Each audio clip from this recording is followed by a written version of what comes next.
Maulan na naman mga boss, no? Dito na tayo malapit sa Tabang. Ligas yata ito eh. Itong pag area na to, Barangay Ligas daw. Nakita ko dun sa post ng TMJ Giginto, no? So, ang alam ko lang kasi Santa Rita going to Tabang. Ha? Yun kasi may ginagawa dito. Barangay Ligas, Giginto, Bulacan.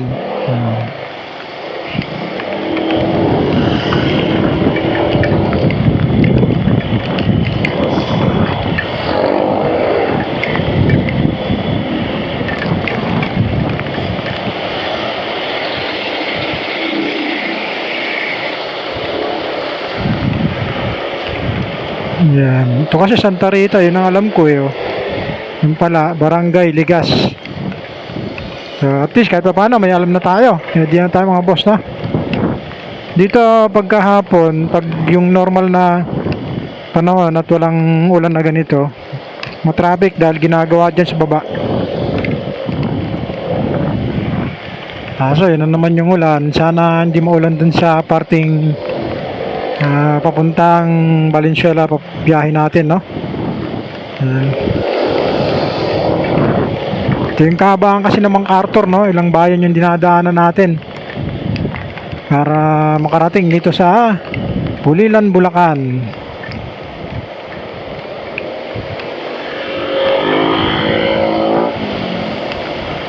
Maulan eh, pero yung ulan niya hindi siya ganun kalakas.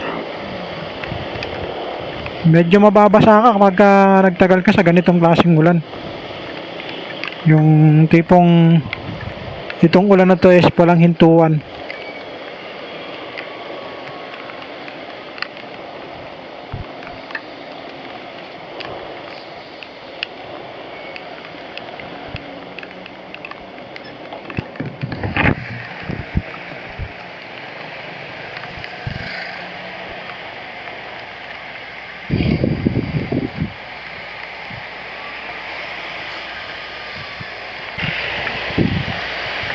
Ayan na, ayan na. Nagawa kasi yan eh. Ang ginagawa to, itong area na to. Dito sa Barangay Ligas. Big Van. Ayan, Big Van Group. Ano na sila, kontraktor na sila ng mga kalsada.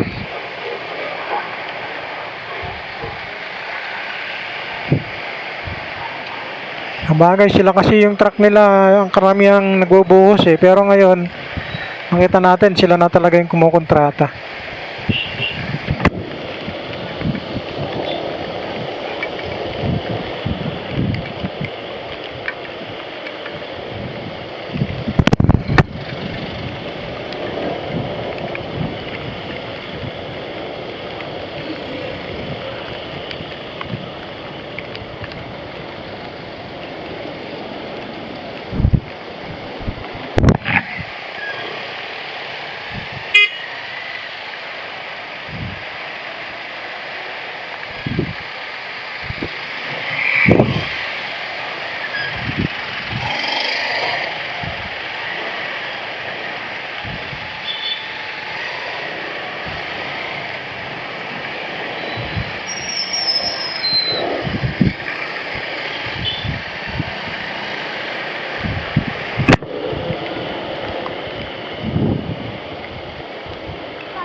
Maulan na ang bawat uwi natin at saka pagpasok sa madaling araw at saka sa hapon na umuulan mga boss, no?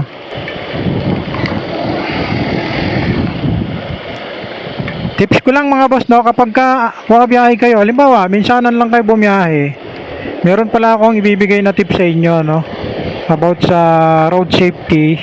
Kapag halimbawa long ride to, bihira lang kayo mapadpad sa isang kalsado, sa isang lugar at hindi nyo masyadong kabisado. So ang ginagawa kasi ng iba ay nag-hazard kapag ganitong maulan, ano? Ayun, yung ang base po dun sa ano, base po sa nakita natin guidelines ng LTO at base na rin po dun sa nakita natin, nabasa natin dun sa tawag nito, yung sa libro nila, yung sa manual nila, wag kang mag-hazard kasi possible magkaroon ng karambola o hindi pagkakaintindihan dun sa kalsada kapag naka-hazard ka habang malakas yung ulan. Ang gawin mo mga boss, isa sa mga payo nila, payo ng karamihan, at payo ko na rin mga boss, no, syempre. Buksan nyo lang yung inyong MDL kung meron kayong mini driving light o fog lamp, no? Kapag malakas yung ulan at zero visibility yung inyong ginagawa. Ginagamit lang kasi mga boss yung ano, yung hazard kapag kahihinto kayo o kaya emergency. So tama nga naman, possible na kapag naka-hazard kayo habang tumatakbo, malilito sa inyo yung kasunod ninyo. Yun yung isang dahilan kung bakit hindi natin kailangan gumamit ng hazard kapag malakas ang ulan habang tayo ay tumatakbo, maandar mga boss, no? At makakaperisyo tayo, magkakaroon tayo ng problema sa pagtingin ng ibang kapwa natin driver at saka rider. Alam naman natin na hindi lahat ng nagmamaneho ng sasakyan o nagdadrive ng motor visible sila dun sa ibig sabihin ng hazard, no? Ayan, kagaya nakita nyo nakahinto, tama yon, tama yung proseso na kapag mag-hazard ka is dapat nakahinto ka or may emergency or may sira yung sasakyan mo. Yun yung kailangan mong gawin para mag-hazard. Ngayon kung may mini driving light ka o fog lamp o ano pa man yan na makakatulong para dun sa inyong paglalakbay o pagbiyahe habang malakas yung ulan, kung hindi nyo talaga kaya is hinto kayo sa gilid, no, sa safety. Meron naman po yan, ano, yung mga expressway natin o kaya naman pagka ganitong MacArthur, meron po yan, hinto lang po yung sa gilid kagaya ng mga yan, no, yung mga nakikita natin nakapark sa gilid is halimbawa, hirap talaga sila makakita sa tag-ulan, no? Dahil nagkakaroon ng yung windshield. Mas mainam na ihinto nyo na lang at pumarada kayo sa gilid, no? Dun sa hindi kayo makakasagabal o magkakaroon ng problema sa highway. Yan yung isang tips ko sa araw na ito mga boss, no? At sana kahit papano nakakatulong tayo.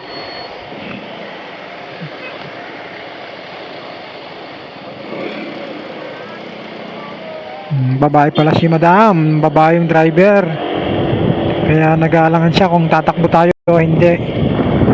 So sinesenyasan naman na natin siya kaya lang siguro nag-aalangan pa rin.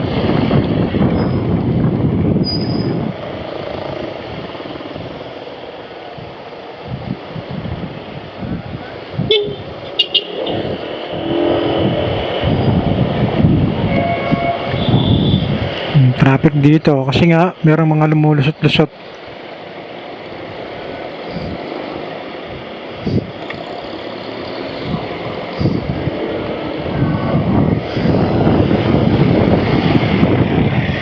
Madilim na naman. Yari na naman ng ating motorsiklong si Jack, no? Pupuno na naman ng putik. Kapal na nga ng putik kasi hindi pa ako naghuhugas ng motor ko mga boss, no? Nakita nyo yung video natin nakarang Martes yun Martes, yung malakas na ulan na yun. Ito na naman Webes, ito na naman yung ulan nya. Kahapon maganda-ganda yung panahon kaysa ngayon.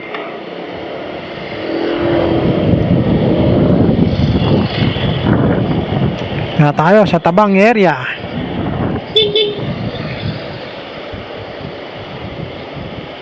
Siya nga pala kaninang umaga mga boss, makwento ko lang sa inyo, no? Kaninang umaga, merong isang tricycle na, halimbawa yan, yung pagitan, mas malapit pa siguro ako kaninang umaga, no? Mas malapit pa ako doon sa tricycle. Ang ginawa nung tricycle mga boss, biglang lumiko, biglang Bigla siyang galing siya rito sa straight natin, no? Sa right way, sa way, anong natin, yung itong ano natin, itong way natin na to, galing siya dito. Ang ginawa niya mga boss, ipapakita ko sa inyo yung video. Ayan, no? Alam niyo yung ginawa, di ba? Nag-serving siya pakaliwa. So, munti ko siyang, siyempre, kung mahina na yung paningin natin, at yung visible natin sa ganong oras, dahil paumaga pa lang, at biglaan din, no? Siyempre nakabuelo na tayo bigla siyang lumiko nang walang signal light, tapos wala siyang pake dun sa ginawa kong busina, bali wala sa kanya. No, tingin-tingin siya sa ginawa niya mga boss, na nakita niyo yung video. Ayan, yan yung huwag natin sanang ugaliin yung mga ganyang klaseng mga rider, no, mga driver. Huwag natin ugaliin yung ganong klaseng mga driver o rider o ano man yung habit nyo sa pagmamaneho. Huwag natin ugaliin yung ganon, yung naka-straight ka ng linya dito sa highway, bigla kang papasok pakaliwa nang wala kang ibinibigay na senyas. So yun yung nangyayaring aksidente sa haba ng highway kapag matulin yung sinusundan nyo o yung kasunod nyo mga boss, no? Tapos bigla kayong lumiko. Ay nako, hindi ko alam kung saan natuto si kuya nung ganong klaseng driving habit. Yung huli na naman, no, dito. So dito talaga mga boss, no, concern ko lang dito sa buong kahabaan ng Giginto hanggang Balagtas. Araw-araw silang may inuhuli rito. Araw-araw silang, kawawa talaga yung mga truck driver natin dito. Hindi talaga safe dumaan dito yung mga malalaking sasakyan. Ewan ko kung ano yung truck ba nila rito, yung free time nila pag dumadaan yung mga truck. Hindi ko alam 6 AM to 8 AM. May nakita tayo dun Yun yung titimbangin yung mo. 6 AM to 8 AM. Yung nakita natin, no? Nakita natin dun sa nakalagay pag titimbangin ka.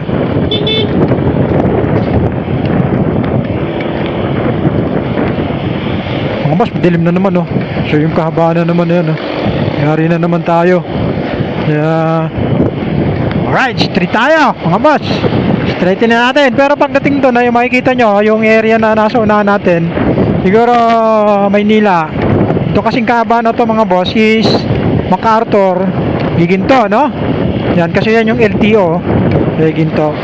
Diyan tayo kumuha ng lisensya imbis na Maynila, no? Taga Maynila tayo, pero dito tayo kumuha kasi nang una mas preferred ko yung yung kumuha dito tsaka mag-renew rito. Mas madali sa kanila, mas konti yung tao, mas mabilis yung proseso.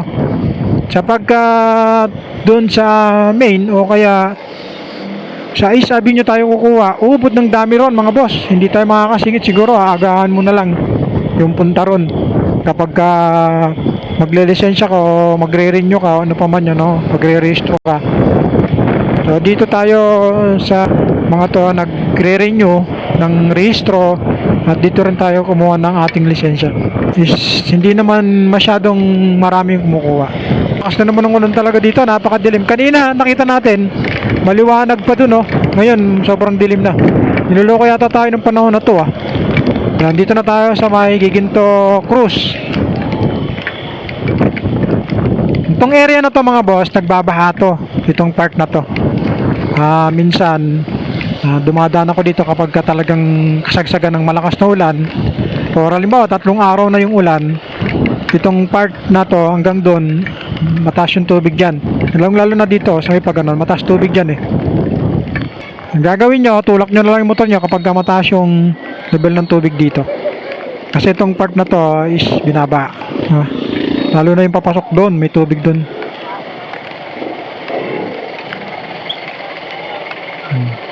Pag hindi ko malalim kasi yung right side dyan So Ito kasi pag itong left side na to, pag pumunta ka doon, yan makikita nyo yung may ambulansya. Papunta na nga yan, bypass. Kung gusto nyo, di ba, magba-bypass kayo dyan kayo dadaan.